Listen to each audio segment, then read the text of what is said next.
ሆርሙዝ በፈንጂ ታጠረ። ካርግ ደሴትም በምሽግና በባህር በተቀበሩ ፈንጂዎች ታጥራለች። የአሜሪካ እግረኛ ጦር ዳግም የቪየትናምን ታሪክ ሊደግም ወደ ኢራን ደጃፍ የተጠጋ ነው።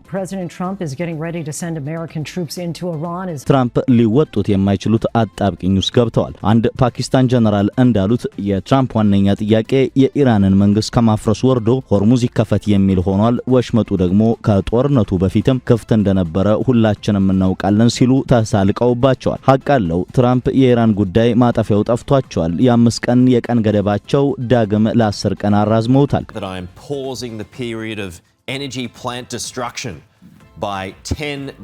ካሁን በኋላ የሚወስኑት ውሳኔ እጅግ ከባድ መዘዞችን ይዞ ይመጣል። የአሜሪካ ወታደሮች በፐርሺያ ምድር መሞታቸውን አሁንም አላቆሙም። የኢራን ጥቃቶች ከአየር ወደ ፈንጂ ጠመዳ ተሸጋግረዋል። የኢራንን ኢኮኖሚ ይጎዳል የተባለው ጦርነት እንዲያውም ለኢራን ተጨማሪ ገቢ ይዞላት እየመጣ ነው። የኢራን ነዳጅ ሽያጭ ተጧጡፏል። ከሆርሙዝ የምታገኘው ገቢም በእጅጉ መጨመሩ ተዘግቧል። እስራኤል በኢራን የባህር ኃይል አዛዥን በትናንትናው ዕለት መግደሏን ዛሬ ይፋ አድርጋለች። እኚህ አዛዥ የሆርሙዝ ዘጊና ከፋች የኢራን የባህር ኃይል ቁልፍ ሰው እንደነበሩ ተነግሯል። ጥንቅራችን እነዚህና ሌሎች መረጃዎችን ያቋድሳል። አብራችሁን ቆዩ። ቻናሉን ሰብስክራይብ በማድረግ ይጀምሩ። ቪዲዮን ላይክ ማድረግ ደግሞ ቀዳሚ ያደርጉት። ፕሬዝዳንት ዶናልድ ትራምፕ ኢራን የሆርሙዝን የባህር ወሽመጥ ዓለም አቀፍ የንግድ መርከቦች እንቅስቃሴ ሙሉ በሙሉ ክፍት እንድታደርግ የሰጡትን ጥብቅ ማስጠንቀቂያ በአንድ ሳምንት ውስጥ ለሁለተኛ ጊዜ ያራዘሙ ሲሆን አዲሱ የጊዜ ገደብም እስከ መጋቢት 28 ምሽት ድረስ እንዲራዘም ወስነዋል። በማህበራዊ ትስስር ገጻቸው ይፋ የተደረገውና ሐሙስ በተካሄደው የካቢኔ ስብሰባ ላይ ዳግም የተረጋገጠው ይህ ውሳኔ ቀደም ሲል የተሰጠውን የ48 ሰዓታት የጊዜ ገደብና ከቀናት በኋላ የተፈቀደውን የ5 ቀናት የእፎይታ ጊዜ ተከትሎ የመጣ ነው። ፕሬዝዳንት ትራምፕ ለዚህ የእፎይታ ጊዜ መራዘም እንደ ምክንያት የጠቀሱት አሁን ላይ በመካሄድ ላይ ያሉትን የሰላም ድርድሮች ሲሆን ሂደቱን በጣም በጥሩ ሁኔታ ላይ ይገኛል ሲሉ ገልጸውታል። በተጨማሪም ኢራን ስምምነት ላይ ለመድረስ እየለመነች መሆኑን በንግግራቸው ጠቅሰዋል። የዲፕሎማሲያዊ እንቅስቃሴ የተከናወነው አሜሪካና እስራኤል በኢራን ላይ የጀመሩት የጋራ ወታደራዊ ዘመቻ ከተጀመረ ከአንድ ወር ገደማ በኋላ ነው። ይህ ወታደራዊ ጥቃት የካቲት 21 የተጀመረ ሲሆን የኢራንን ወታደራዊ መሰረተ ልማቶች፣ የባህር ኃይል ሀብቶችና ቁልፍ አመራሮችን ኢላማ ያደረጉ የአየር ድብደባዎችን አካቷል። በፋርስ ባህረ ሰላጤ መግቢያ ላይ የሚገኘው የሆርሙዝ የባህር ወሽመጥ በጣም ጠባብ በሆነው ስፍራው 21 ማይል ሲያህል ብቻ ስፋት ያለው ሲሆን በዓለም አቀፍ የነዳጅ ንግድ ውስጥ የማይተካ ሚና አለው። ኢራን ወሽመጡ ሙሉ በሙሉ አልተዘጋም የሚል አቋም የያዘች ሲሆን አሁን ያለው ሁኔታ ግን እንደ ጦርነት ጊዜው በመቁጠር ልዩ ጥበቃ እያደረገች መሆኑን ገልጻለች። የኢራን የውጭ ጉዳይ ሚኒስትር አባስ አራግቺ በመንግስት ቴሌቪዥን በሰጡት መግለጫ ወሽመጡ ከጠላቶች በስተቀር ለሁሉም ክፍት መሆኑን ገልጸው በውሃ መስመሩ ላይ ያላቸውን ቁጥጥርም እንደ ህጋዊ መብታቸው እንደሆነ አድርገው እንደሚመለከቱት አጽንኦት ሰጥተዋል። በዚህ የተመረጡ መርከቦች ብቻ ይለፉ የሚለው አቋማቸው ምክንያት ውስን እንቅስቃሴዎች የታዩ ሲሆን ለምሳሌ ባለፈው ሳምንት 10 የፓኪስታን ሰንደቅ ዓላማ የያዙ የነዳጅ ጫኝ መርከቦች እንዲያልፉ ተፈቅዶላቸዋል። ይሁን እንጂ የኢራን ኃይሎች ቢያንስ በ20 መርከቦች ላይ ጥቃት የፈጸሙ ሲሆን የባህር ላይ ፈንጂዎችን የመቅበር ስራ መጀመራቸውም ተነግሯል። የአሜሪካና የእስራኤል ባለስልጣናት ለእነዚህ ድርጊቶች ተጠያቂው የኢራን እስላማዊ አብዮታዊ ዘብ የባህር ኃይል መሆኑን ገልጸዋል። የዚህ ኃይል አዛዥ የነበሩት ሪር አድሚራል አሊሬዛ ታንግሲሪ ሐሙስ ዕለት በባንደር አባስ ከተማ በእስራኤል በተሰነዘረ ጥቃት ከሌሎች ከፍተኛ የባህር ኃይልና የደህንነት አመራሮች ቤህናም ሪዛይን ጨምሮ መገደላቸው ተረጋግጧል። ይህ አዲሱ የጊዜ ገደብ ማራዘሚያ ለኢራን ተጨማሪ 10 ቀናትን የሰጠ ሲሆን ይህም የተደረገው በራሷ በቴህራን ጥያቄ መሆኑ ተገልጿል። በዚህ የእፎይታ ጊዜ ውስጥ አሜሪካ በኢራን የኃይል ማመንጫ ጣቢያዎች ላይ ልታደርገው የነበረውን ጥቃት ለጊዜው አቁማለች። ፕሬዝዳንት ትራምፕ ባሳለፍነው ቅዳሜ ባስተላለፉት መልእክት የሆርሙዝ ወሽመጥ ያለምንም ስጋት በ48 ሰዓታት ውስጥ ክፍት ካልተደረገ የኢራንን የኤነርጂ መሰረተ ልማቶች በተለይም ግዙፍ የሆኑትን ተቋማት በመምታት እንደሚያወድሙ ዝተው ነበር። ግጭቱ ከተጀመረ በኋላ ለመጀመሪያ ጊዜ በተካሄደው የሐሙስ የካቢኔ ስብሰባ ላይ ትራምፕ እንደገለጹት በፓኪስታን መንግስት አሸማጋይነት እየተካሄደ ባለው ድርድር ላይ መሻሻሎች ታይተዋል። የፓኪስታን መርከቦች እንዲያልፉ መፈቀዱንም ከትክክለኛ ሰዎች ጋር እየተደራደሩ ለመሆናቸው እንደ ማስረጃ ጠቅሰውታል። ምክትል ፕሬዝዳንት ጄዲ ቫንስ እና የዋይት ሃውስ ልዩ መልእክተኛ ስቲቭ ዊትኮፍ ግጭቱን ለማቆም የቀረበውን ባለ 15 ነጥብ የአሜሪካ የሰላም እቅድ ሁኔታ ለፕሬዝዳንቱ አስረድተዋል። ኢራን ይህንን እቅድ በመንግስት መገናኛ ብዙሃን በኩል ውድቅ ብታደርገውም ጥቃቶችና ግድያዎች እንዲቆሙ እንዲህ አይነቱ ጦርነት እንዳይደገም ዋስትና እንዲሰጥና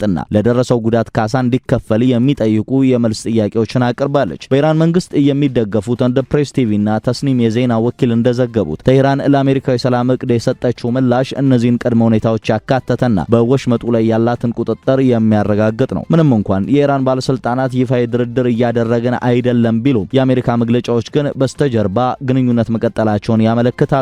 ስቲቭ ዊትኮፍ እንደገለጹት ኢራን ከትራምፕ የቅዳሜ ማስጠንቀቂያ በኋላ መውጫ መንገድ እየፈለገች ሲሆን ስምምነት ላይ መድረስ ለኢራን ለቀጠናውና ለዓለም ማህበረሰብ ጠቃሚ መሆኑን ገልጸዋል። የዋይት ሃውስ የፕሬስ ጸሐፊ ካሮሊን ሌቪት በበኩላቸው የኢራን አገዛዝ እንዲተባበር ሌላ እድል መስጠቱን ገልጸው ከዚህ በኋላ የሚፈጠር ማንኛውም ግጭት ኢራን ቀደም ሲል ከፈጸመቻቸው ስህተቶች ትምህርት አለመቅሰሟን የሚያሳይ እንደሚሆን አስጠንቅቀዋል። እነዚህ ስህተቶች የኢራንን ከፍተኛ አመራሮች፣ የባህር ኃይል፣ የአየር ኃይልና የአየር መከላከያ ስርዓቶችን አስቀድመው ዋጋ እንዳስከፈሏቸውም አክለው ገልጸዋል። ባለፉት 4 ሳምንታት ውስጥ በተከታታይ በሰነዘሩ የአየር ድብደባዎች የኢራን የባለስቲክ ሚሳኤል ጣቢያዎች፣ የአየር ኃይል ካምፖች፣ የባህር ኃይል ተቋማትና የእዝ ማዕከላት ክፉኛ ተመተዋል። በመጋቢት አጋማሽ አካባቢ ኢራን በወሽመጡ ላይ የባህር ላይ ፈንጂዎችን መቅበር እንደጀመረች የሚጠቁሙ መረጃዎች የወጡ ሲሆን መጀመሪያ ላይ በጥቂት 10 ፈንጂዎች ቢጀመርም አብዮታዊ ዘቡ ካለው ከ2000 እስከ 6000 የሚደርስ የፈንጂ ክምችት አንጻር ስጋቱ ከፍተኛ ነው። እነዚህ ፈንጂዎች እንደ መሃም 3 እና መሃም 7 ያሉ ዘመናዊ አይነቶችን ያካተቱ ሲሆን በትንንሽ ጀልባዎች፣ በሰርጓጅ መርከቦች ወይም ከባህር ዳርቻ የሚተኮሱ መሳሪያዎች አማካይነት በጥቂት ሰዓታት ውስጥ ሊሰማሩ ይችላሉ። ይህም ለንግድም ሆነ ለወታደራዊ መርከቦች ጉዞ ትልቅ ስጋት ፈጥሯል። የፕሬዝዳንት ትራምፕ የመጀመሪያ ማስጠንቀቂያ የወጣው ኢራን በወሽመጡ ላይ ሙሉ ቁጥጥር እንዳላት ከገለጸችና በታይላንድ ሰንደቅ ዓላማ በሚጓዘው ማዩሪናሪ መርከብ ላይ ጥቃት ከተፈጸመ በኋላ ነው። የ5 ቀናቱ የእፎይታ ጊዜ በጎ ውይይቶች መኖራቸውን የጠቀሰ ሲሆን ይህም ግጭቱ ከተጀመረ ወዲህ ቀጥተኛ ግንኙነት መኖሩን በይፋ የተመሰከረበት የመጀመሪያው አጋጣሚ ነበር። ለተጨማሪ የ10 ቀናት የተሰጠው ፋታ ደግሞ ኢራን ውስን መርከቦች እንዲያልፉ ከመፍቀዷ ጋር የተያያዘ ነው። የሶስተኛ ወገን አሸማጋዮች እንደገለጹት አሜሪካ በባለ 15 ነጥብ እቅዱ ላይ ከኢራን በኩል መጠነኛ ስምምነትን የምትጠብቅ ቢሆንም ሁኔታው ከተባባሰ እርምጃ ለመውሰድ 82ኛው የአየር ወለድ ክፍለ ጦርን ጨምሮ ኃይሏን በዝግጁነት አቁማለች። ይህ ኃይል በተለይም የካርግ ደሴትን ኢላማ ያደረገ እርምጃ ሊወስድ እንደሚችልም ተገምቷል። በፋርስ ባህረ ሰላጤ ሰሜናዊ ክፍል የምትገኘው የካርግ ደሴት የኢራን 90% ድፍድፍ ነዳጅ ወደ ውጭ የሚላክባት ወሳኝ ስፍራ ናት። ደሴቷ 30 ሚሊዮን በርሜል ነዳጅ የመያዝ አቅም ያላቸው ማጠራቀሚያዎችና ግዙፍ የነዳጅ ጫኝ መርከቦችን የሚያስተናግዱ መሰረተ ልማቶች አሏት። በመጋቢት መጀመሪያ ላይ የተነሱ የሳተላይት ምስሎች እንደሚያሳዩት አቅራቢያው ባሉ ወታደራዊ ኢላማዎች ላይ ድብደባ ቢፈጸምም በነዳጅ መጫኛው ተርሚናል ላይ ያለው እንቅስቃሴ አልተቋረጠም። ደሴቷ ለቴህራን ዋነኛ የኢኮኖሚ የህይወት መስመር ናት። እስካሁን ድረስ የአሜሪካ ባለስልጣናት ጥቃታቸውን በወታደራዊ ስፍራዎች ላይ ብቻ የገደቡት በዓለም አቀፍ የነዳጅ ገበያ ላይ ፈጣንና ከፍተኛ ድንጋጤ እንዳይፈጠር በማሰብ እንደሆነ ይገመታል።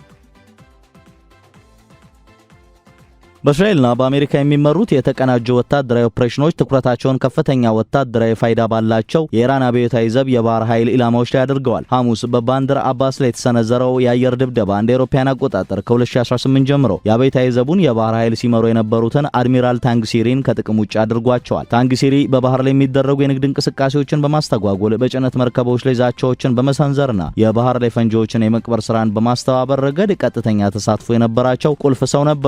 የእስራኤል መከላከያ ሚኒስትር እስራኤል ካትዝ እንደገለጹት ግለሰቡ በነዳጅ ጫኝና በንግድ መርከቦች ላይ ለተፈጸሙ ጥቃቶች እንዲሁም የሆርሙዝን የባህር ወሽመጥ ለመዝጋት ለሚደረገው ጥረት ዋነኛው ተጠያቂ ነበሩ። ይህ ወታደራዊ እርምጃ የባህር ኃይል ደህንነትና መረጃ አመራሮችንም ኢላማ ያደረገ ሲሆን ይህም ኢራን ተመጣጣኝ ያልሆኑ የባህር ላይ ጥቃቶችን የማስተባበር አቅሟን በእጅጉ እንዲዳከም አድርጎታል። የአሜሪካ ኃይሎች ስምሪትን በተመለከተ ተጨማሪ የባህር ኃይልና የጦር ሰራዊት አህዶች አዲስ የጊዜ ገደብ ከመጠናቀቁ በፊት ወደ ቀጠናው እየገቡ ይገኛሉ። ድርድሩ የሚስተጓጎል ከሆነ በካርግ ደሴት ላይ የተወሰነ ወታደራዊ የምድር ወረራ ለማካሄድ እቅድ የተነደፈ መሆኑን የሚጠቁሙ መረጃዎችም እየወጡ ነው። አሸማጋይ ሀገራት እንደገለጹት ፕሬዝዳንት ትራምፕ ቀጣይነት ያለው ወታደራዊ ጫና ከተደረገ የኢራን ኃይሎች እጃቸውን ይሰጣሉ ብለው ስለሚያምኑ ወደዚህ የምድር እርምጃ የማዘንበል ዝንባሌ ያላቸው። ይሁን እንጂ የተደረጉ ወታደራዊ ግምገማዎች እንደሚያሳዩት መጠኗ በማህናታን ሲሶ ያህል የምትሆነውንና በከፍተኛ ሁኔታ በቦምብና በምሽግ የታጠረች ደሴት በቁጥጥር ስር ለማዋል አሁን ካለው የሰው ኃይል በተጨማሪ በሺዎች የሚቆጠሩ ወታደሮችን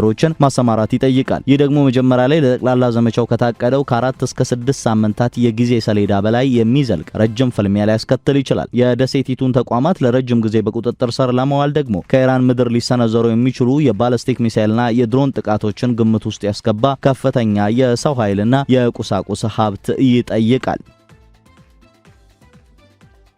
የኢራን ወታደራዊ አስተምሮ በተለይም ተመጣጣኝ ያልሆኑ ጥቃቶች ላይ ያተኮረ ሲሆን ይህም የባህር ላይ ፈንጂዎችን፣ ፈጣን ተዋጊ ጀልባዎችን፣ ጸረ መርከብ ሚሳኤሎችንና ድሮኖችን በመጠቀም የተለመደውን የባህር ኃይል የበላይነት እጥረት ለማካካስ የሚደረግ ጥረት ነው። የአብዮታዊ ዘቡ የባህር ኃይል በኢራን የባህር ዳርቻ አቅራቢያ ባሉ ጥልቀት በሌላቸው የውሃ አካላት ውስጥ ፈንጂዎችን በፍጥነት ለመቅበር የሚያገለግሉ በሺዎች የሚቆጠሩ ትናንሽ ጀልባዎች አሉት። የሆርሙዝ ወሽመጥ የ2 ማይል ስፋት ያላቸው የንግድ መርከቦች መተላለፊያ መስመሮች ለእነዚህ ፈንጂዎች እጅግ ተጋላጭ ናቸው። እንደ አውሮፓውያን አቆጣጠር በ1980ዎቹ የነበረው የኢራን ኢራቅ የነዳጅ ጫኝ መርከቦች ጦርነት ታሪካዊ ተሞክሮ እንደሚያሳየው ኢራን ማንነታቸው ያልታወቁ ፈንጂዎችን ለመጠቀም ፍላጎት አላት። በ1988 ብቻ 150 የሚጠጉ ፈንጂዎችን በወሽመጡ ውስጥ ተቀብረው የነበረ ሲሆን አንዱ ፈንጂ የአሜሪካን ግዙፍ መርከብን ሊያሰምጥ ለጥቂት ተርፎ ነበር። የአሁኑ ግምገማዎች እንደሚጠቁሙት ኢራን በጥቂት ሰዓታት ውስጥ የወሽመጡን የተወሰኑ ክፍሎች ወደ ፈንጂ ቀጠናነት የመቀየር አቅም አላት። በአንጻሩ አሜሪካ እነዚህ ፈንጂዎች የማጽዳት ስራ ለማከናወን ከፍተኛ ፈተናዎች ከፊቷ ተጋርጠዋል። የአሜሪካ የባህር ኃይል የባህር ላይ ፈንጂዎችን የመከላከያ አቅም በሆርሙዝ ወሽመጥ ላይ ለሚፈጠር ከፍተኛ ውጥረት በቂ አለመሆኑ በተደጋጋሚ ተገልጿል። ቀደም ሲል በባህሬን ተቀምጠው የነበሩት ልዩ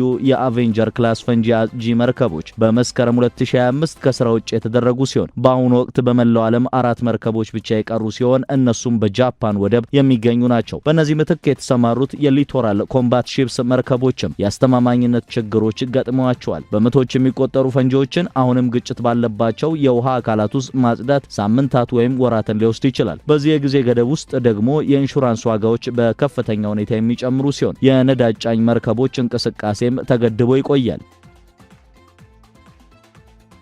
ወሽመጡን በድጋሚ ለመክፈት ከ6 የምዕራባውያን ሀገራት ጋር የተደረገ የጋራ ስምምነት ቢታወጅም የተሰጡት ቃል ኪዳኖች ግን አሁንም ግልጽነት ይጎድላቸዋል። በፕሬዝዳንት ትራምፕ የቀረበው የጥበቃ መርከቦች ስምምነት ቀድሞውኑ ጫና የበዛበትን የባህር ኃይል በጠባብ የውሃ መስመር ውስጥ ለባህር ዳርቻ ሚሳኤሎችና ለድሮኖች ተጋላጭ እንዲሆን ያደርገዋል። ተንታኞች እንደሚሉት ኢራን ብዙ ቁጥር ያላቸውን መርከቦች ማጥፋት አይጠበቅባትም። ጥቂት ፈንጂዎች መኖራቸው ብቻ የዓለምን የነዳጅ ፍሰት ለማቆምና በገበያው ላይ ጫና ለመፍጠር በቂ የሆነ ኢኮኖሚያዊ መስተጓጎል ይፈጥራል። በሌሎች የባህረ ሰላጤው ላኪዎች ላይ ውጤታማ እገዳ ቢጣልም ኢራን በወሽመጡ በኩል በቀን 1.6 ሚሊዮን በርሜል የሚጠጋ ነዳጅ ወደ ውጭ የመላክ አቅሟን ጠብቃ ቆይታለች። ይህ ምርት በዋነኛነት የሚላከው በካርግ ደሴትና በጃስክ ተርሚናል በኩል ነው። የነዳጅ ጫኝ መርከቦች እንቅስቃሴ መረጃ እንደሚያሳየው ባለፉት ሳምንታት ውስጥ ጭነቶች ተጠናክረው ቀጥለዋል። የኢራን ቀላል ድፍድፍ ነዳጅ በዓለም አቀፍ ገበያ ካለው የብሬንት ነዳጅ ዋጋ ጋር ያለው ልዩነት ወደ $2.10 ዝቅ ብሏል። ይህም በአንድ ዓመት ውስጥ የታየው ከፍተኛ መቀራረብ ነው። በተቃራኒው ዓለም አቀፍ የነዳጅ ዋጋ በአቅርቦት ስጋት ምክንያት $100 በላይ ሆኗል። ይህ ሁኔታ ለቴህራን በመጋቢት ወር በቀን $139 ሚሊዮን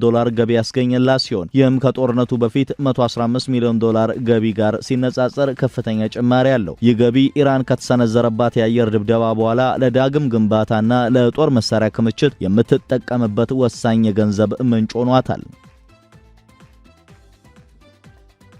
ሌሎች የባህረ ሰላጤው አምራቾች ምርታቸውን በከፍተኛ ሁኔታ የቀነሱ ሲሆን በኳታር፣ በሳውዲ አረቢያና በተባበሩት አረብ ኤምሬትስ በሚገኙ ተቋማት ላይ ጉዳት ደርሷል። ኢራን በወሽመጡ ላይ የምትከተለው የተመረጡ መርከቦች ብቻ ይለፉ የሚለው ፖሊሲና ለአንድ መርከብ እስከ $2 ሚሊዮን የሚደርስ የመተላለፊያ ክፍያ መጠየቋ ገቢዋን ይበልጥ እንዲያድግ አድርጎታል። የትራምፕ አስተዳደር በባህር ላይ ለነበረው የኢራን ነዳጅ የጣለውን ማዕቀብ ለጊዜው ማገዱ በማዕቀብ ባለሙያዎች ዘንድ ትችት አስከትሏል። ባለሙያዎቹ እንደሚሉት ይህ እርምጃ አሜሪካ ከፍተኛ ጫና መፍጠር በምትችልበት ወቅት ለቴህራን ያልታሰበ የፋይናንስ ድጋፍ ሆኗታል። ኢራን የሆርሙዝን የባህር ወሽመጥ እዘጋለሁ የሚለውን ዛቻ ከ1980ዎቹ ጀምሮ በተደጋጋሚ ስትጠቀምበት ቆይታለች። በነዳጅ ጫኝ መርከቦች ጦርነት ወቅት ሁለቱም ወገኖች በንግድ መርከቦች ላይ ጥቃት ቢሰነዝሩም ኢራን ራሷን በነዳጅ ሽያጭ ላይ ጥገኛ ስለነበረች ወሽመጡን ሙሉ በሙሉ ከመዝጋቷ ተቆጥባ ነበር። እንደ አውሮፓውያን አቆጣጠር በ2011-2012 በኒውክሌር ፕሮግራም ምክንያት ማዕቀብ ሲጣልባት በ2018 አሜሪካ ከኒውክሌር ስምምነቱ ስትወጣና ከዚያ በኋላም በተለያዩ ጊዜያት ይዛቻ ደጋግሞ ተነስቷል። በእያንዳንዱ አጋጣሚ ቴህራን ከአሜሪካ የባህር ኃይል ጋር ቀጥተኛ ግጭት ውስጥ ላለመግባት ጥንቃቄ እያደረገች፣ በተመሳሳይ ጊዜ ግን ያላትን ቁርጠኝነት ለማሳየት ትሞክራለች። የአሁኑ የፈንጂ ስምሪት እነዚህን የቆዩ አካሄዶች የሚከተል ቢሆንም አሁን ያለው ሁኔታ ግን ንቁ በጦርነት ውስጥ የሚካሄድ በመሆኑ ሁኔታውን የማርገብ ዕድሉን ጠባብ አድርጎታል። የግጭቱ ፍዳ ቀድሞውን ወደ ጎረቤት ሀገራት መትረፍ የጀመረ ሲሆን ይህም በባህረ ሰላጤው የኃይል መሰረተ ልማቶች ግዛቶች ላይ የተሰነዘሩ የኢራን አጸፋ ጥቃቶችንና የእስራኤል በሊባኖስ ውስጥ የምታደርገውን ወታደራዊ እንቅስቃሴ ያካትታል። የአሜሪካ ኃይሎች መሰማራት በቀጠናው ውስጥ ከፍተኛ ዝግጁነት እንዲኖር ያደረገ ሲሆን አጋር ሀገራት ግን የረጅም ጊዜ አለመረጋጋትን ለማስወገድ የምድር ወረራ እንዳይደረግ ጥሪ ያቀረቡ ነው። የዓለም ገበያ መጀመሪያ ላይ የደረሰበትን ድንጋጤ ከዚህ በፊት ያለው የመጠባበቂያ ክምችቶችን በመጠቀም ለመቋቋም ቢሞክርም የወሽመጡ ቀጣይነት ያለው መዘጋት ግን አማራጭ መንገዶችን የሚፈትን ይሆናል። በቧንቧዎች በኩል ሊጓጓዝ የሚችለው ነዳጅ በቀን ከ3.5 እስከ 5.5 ሚሊዮን በርሜል ብቻ የተገደበ ነው። በወሽመጡ በኩል ከሚያልፈው ነዳጅ 89 በመቶውን የሚገዙት የእስያ ሀገራት ከሁኔታው ጋር በተያያዘ ለከፍተኛ ችግር ተጋልጠዋል። ድርድሩ አሁንም ባልተረጋጋ ሁኔታ ላይ ይገኛል። የኢራን የመልስ ጥያቄ በሉዓላዊነትና በካሳ ክፍያ ላይ ያተኮረ ሲሆን አሜሪካ በበኩሏ ያልተገደበ የወሽመጥ እንቅስቃሴ ድርድር የማይደረግበት ጉዳይ መሆኑን ትገልጻለች። የመጋቢት 27ቱ የጊዜ ገደብ የዲፕሎማሲው ሂደት ከወታደራዊ ግጭት መባባስ ቀድሞ መፍትሄ ያመጣ እንደሆነ የሚፈተንበት ይሆናል። ኢራን ለተወሰኑ መርከቦች መተላለፊያ መፍቀዷ እንደ ታክቲካዊ ስልት የሚታይ ቢሆንም የአሜሪካን እቅድ በይፋ ውድቅ ማድረጓና ቀጣይነት ያለው የፈንጂ ዛቻ መኖሩ ግን አቋሟ የጠነከረ መሆኑን ያሳያል። የአሜሪካ ባለስልጣናት አስፈላጊ ከሆነ ተጨማሪ የአየር ድብደባዎችን ወይም የምድር እርምጃዎችን ለመውሰድ ዝግጁ መሆናቸውን ገልጸው ምርጫው ግን በቴህራን እጅ መሆኑን አጽንኦት ሰጥተዋል። ግጭቱ ወደ 5ኛ ሳምንቱ እየገባ ባለበት በዚህ ወቅት የወታደራዊ ጫናው፣ የኢኮኖሚው ጥቅም እንዲሁም የዲፕሎማሲያዊ ጥረት መስተጋብር ወሽመጡ በድጋሚ ይከፈት ወይም ሁኔታው ይበልጥ ይባባስ እንደሆነ የሚወስነው ይሆናል። የዚህ ግጭት ውጤት ለመካከለኛው ምስራቅ መረጋጋት ብቻ ሳይሆን ለዓለም አቀፍ የኤነርጂ ደህንነትም ትልቅ ትርጉም ይኖረዋል።